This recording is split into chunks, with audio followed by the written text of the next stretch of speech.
মা বোনদের উদ্দেশ্যে একটি কথা বলতে চাই, আপনারা যখন গর্ভবতী হন 9, 10, 5, 10 দিন গর্ভ রেখে যে বাচ্চাকে প্রসব বেদনা কষ্ট করে যখন বাচ্চাকে জন্ম দেন, আপনারা তাকিয়ে দেখেন এই বাচ্চা কখন মা বলে ডাকবে। ঠিক 25 বছর এই দলটাকে লালন করে যখন নির্বাচনের সময় হয়েছে, ঠিক আমার বাচ্চা চিন্তাই করে নিয়ে গেছে। এখন আপনারা বিবেচনা করেন আমার উপর কি চলছে, আমার উপর কি যাচ্ছে। সম্মানিত মা বোনেরা, আপনার চেয়ার আছে, আপনারা এখানে বসা যান। সম্মান ইকবাল ভাইয়ের আশ মার্কার মিছিল অল্প কিছুক্ষণের মধ্যে আমাদের তাদেরকে আমরা জোরহাতে স্বাগত জানাবো ইনশাল্লাহ। এবার বাজিত্রে আশ মার্কা, আশ মার্কা জোর উঠেছে, আশ মার্কা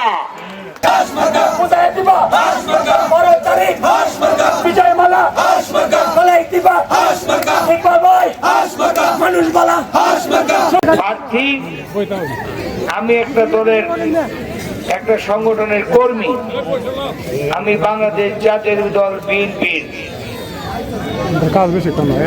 বাজিতপুর উপজেলা বিএনপির সভাপতি ছিলাম। আমি কিশোরগঞ্জ জেলা বিএনপির ভারপ্রাপ্ত সভাপতি ছিলাম। আমি কেন্দ্রীয় নির্বাহী কমিটির সদস্য ছিলাম।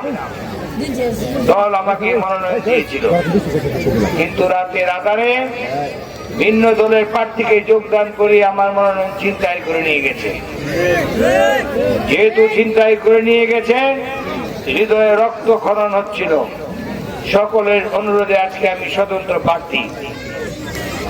তা না হলে আজকে আমরা যে হৃদয়ে লালন করি, সেই হৃদয়ে লালন করার মার্কা ধানের শীষ আমার থাকার কথা ছিল, ছিল কিনা? কিন্তু সেই মার্কা ছিনে নেওয়ার কারণে ওটা হৃদয়ে লালনের মার্কা, আর আজকে হলো আমার মানুষের বিবেকের মার্কা, ঠিক কিনা? আজকে আমার হাস মার্কা আপনাদের বিবেকের মার্কা।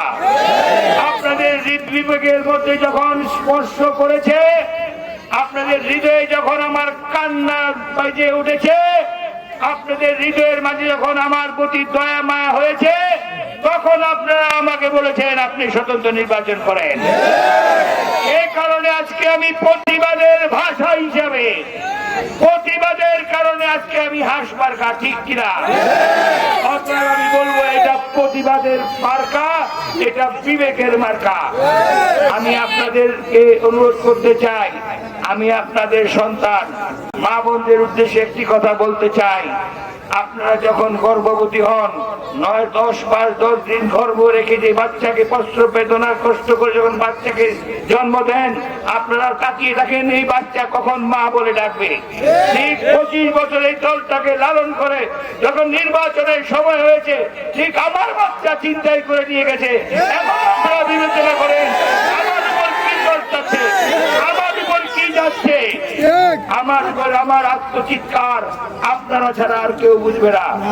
আমার মার্কা ছিনিয়ে নিয়ে গেছে, কিন্তু আপনাদের ভোট কিন্তু ছিনিয়ে নিতে পারে নাই, পারছে?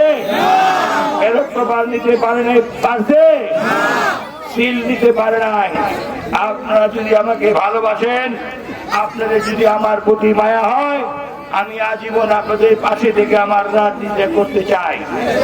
দল আমাকে বহিষ্কার করেছে, বহিষ্কারের পরও আমি করি না। জনগণ কিন্তু আমাকে বহিষ্কার করে নাই। আমি কিন্তু জনগণের পাশে আছি, মৃত্যুর আগ পর্যন্ত থাকবো ইনশাল্লাহ। আপনাদের ব্যালটের মাধ্যমে আগামী 12 তারিখে আপনারা একটা ভোট ভিক্ষা আমাকে দিয়ে যদি সংসদে পাঠান, আমি মৃত্যুর আগ পর্যন্ত আপনাদের সাথে থাকবো। আপনাদের কাছে আমার উদাত্ত আহ্বান, আগামী 12 তারিখে হাস মার্কায় একটি ভোট দিয়ে আমার প্রতি যে অন্যায়, আমার প্রতি যে অবিচার, আমার প্রতি যে নির্দয় নিষ্ঠুর ব্যবহার করেছে, তার জবাবটা আপনি সিলের মাধ্যমে দেবেন ইনশাআল্লাহ। সবাই বলে উজ্জ্বল পাইগো, সবাই জানে, সবাই চিনেন, রবি কাছে বাজিতপুরে